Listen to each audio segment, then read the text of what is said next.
on So, VOD? yeah, unfortunately, Kingdom of the Planet of the Apes has run out of steam. It is not over the $300 million mark. It might make it over today, or maybe on some revised numbers. But this film has run out of steam. There's no additional marketing behind it. It's not like in context, it's not an outright flop as of yet, but it's not going to do well. And a lot of the articles that we have that I'm going to share with us now is a mix of different conversations. Kingdom of the Planet of the Apes box office looks so much better now. Well, yeah, in comparison to the things we were just talking about, like Furiosa specifically, sure. It opened in a way that it had a chance at making some decent money. And it talks about all of the, ideas that maybe it's on its way to becoming a success, but I don't agree with them. The box office total currently is still this number, 298 million. It hasn't crossed 300 million.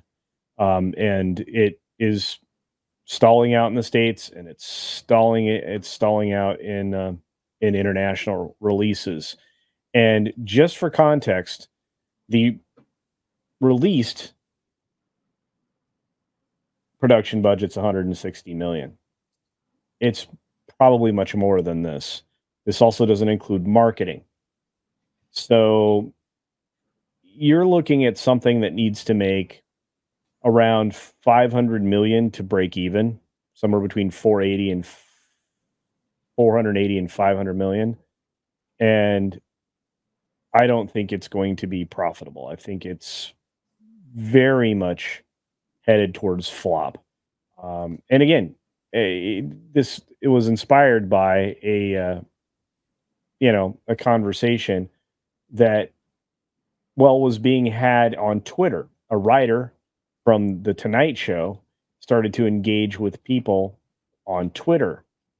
In fact, the article here says the Tonight Show writer declares movie-going public sucks doo-doo after Disney's Kingdom of the Planet of the Apes bombs at the box office. And I believe this same writer and a bunch of other people followed in the wake with the Furiosa business too, because this is an ongoing thing now. They're blaming us for the failure of these films. Now, this movie, I'll say it flat out, and I'm sure culture knows what I mean here. If Disney wouldn't sell this movie to themselves, they actually had a chance at making profit. Yeah, they did. If they would have sold it to Amazon or Netflix instead.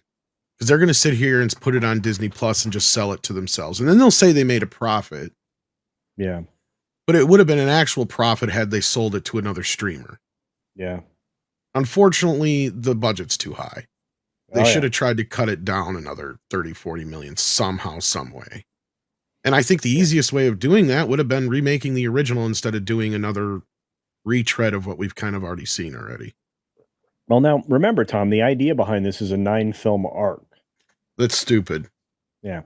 So this is this first film in the second arc, or film 4, right? Because we had Caesar's rule. Now we're having Noah's rule, most likely, and then we'll have like a third party down the road. But the Tonight Show writer Chase Mitchell shared his disdain for moviegoers in the wake of the Walt Disney Company's most recent film, King of the Planet of the Apes, bombing at the box office. It's interesting because the Tonight Show's Comcast NBC. You should be cheering wildly for this, but anyway.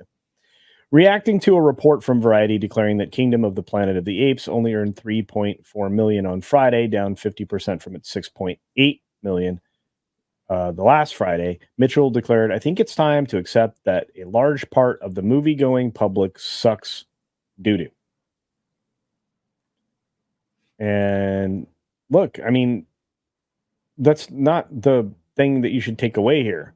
He next attempted to justify his attack on moviegoers by sharing screenshots of Rotten Tomatoes, Mad Max Saga, Fall Guy, Kingdom of the Planet of the Apes, and Babes. Babes is a garbage film.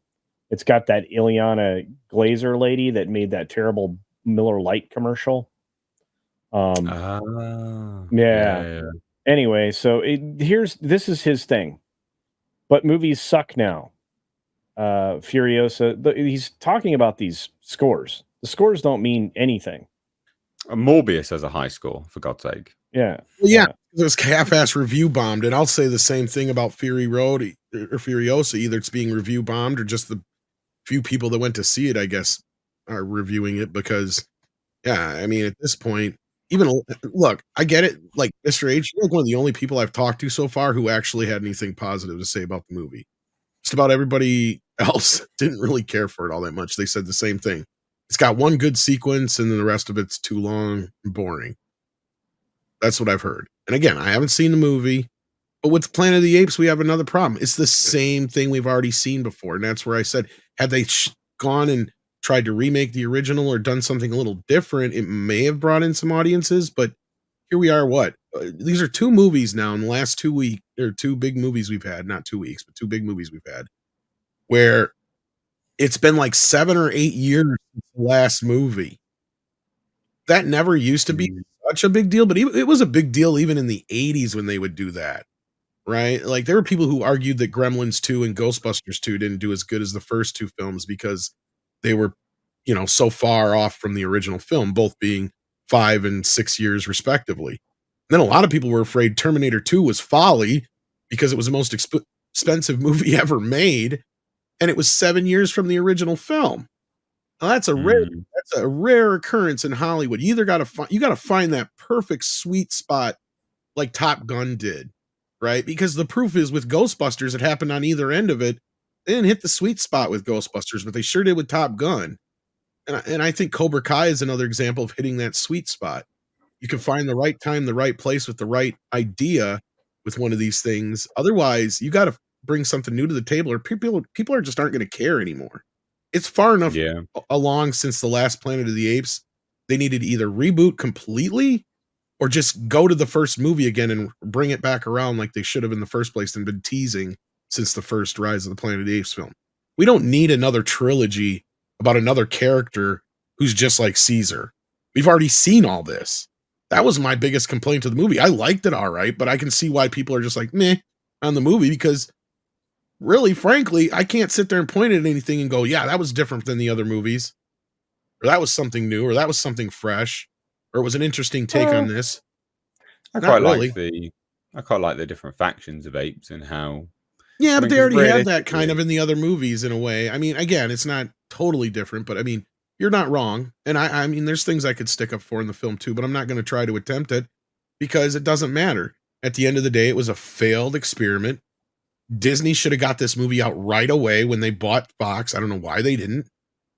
It was stupid. The last movie did well enough just because it didn't do as well as the second movie. That second movie was an anomaly. That came out at a time when, for some reason, everybody was going to every movie that came out.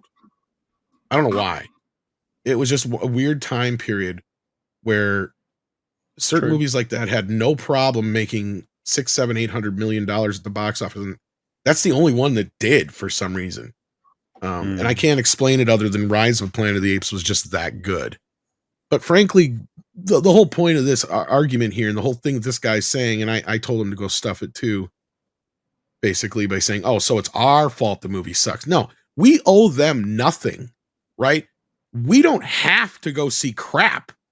Like Chris Gore always reminds people, Hollywood needs to remember more often that they make shit that people don't need. And especially in a time like this when times are tough, culture, you know what I'm getting at here too. It's the same thing. Sure, there's a little argument to be made with, people not wanting to spend money on movies, but when movies like Dune, Spider-Man No Way Home, Barbenheimer, stuff like that get people off their butts and out to the theaters to see them, even Godzilla -1. Look at that. There's a lot of people kicking themselves in the ass that they didn't go see it because now they're having a hard time seeing it because it's been 6 months since it's been in theaters. Yeah. Hopefully Hollywood will learn their lesson. If anything happens out of this year, it's that I hope to God Hollywood turns around and goes, how do we do what they did? How do we get to that? How do we do that? Well, frankly, Hollywood, that's how you used to do stuff. Godzilla -1 right now is exactly the way Hollywood used to do things. They'd release a movie in theaters. They'd spread it out for a while. They'd release it one place and one place and one place, not worldwide all at once. Because that costs a lot of money to do that. See, that's the other thing that people don't realize is that's the other reason this stuff is the cost of P&A right now is insane. It costs. Culture knows what I'm talking about because this is why we have to go triple the budget on a movie. Yeah, it never used to be that bad. No, used to be able to I double it and agree it'd be with about right. But yeah, this film has all kinds of problems, and the reason I brought it up is because it fell off a cliff as most of these films do. The FOMO wasn't there to keep people going back to see it. It's the third weekend that it's been in theaters. It fell off its second weekend, 56%, 47% from that. So 58.4 million in an opening isn't great. So you ask yourself this: if this is 58.4 million, this thing is trying to get to 300 million. Look at what Furiosa just did, and extrapolate from there.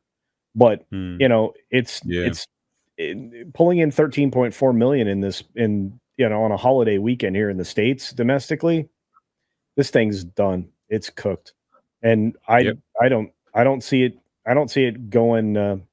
I don't see it encouraging more films. And you know what? I'm okay with that because, frankly, as Tom said, this probably shouldn't have been made the way it was, and probably shouldn't have been made at all. I think this is one that when Disney acquired Fox, they should have just pulled the plug on because it was going to be very expensive.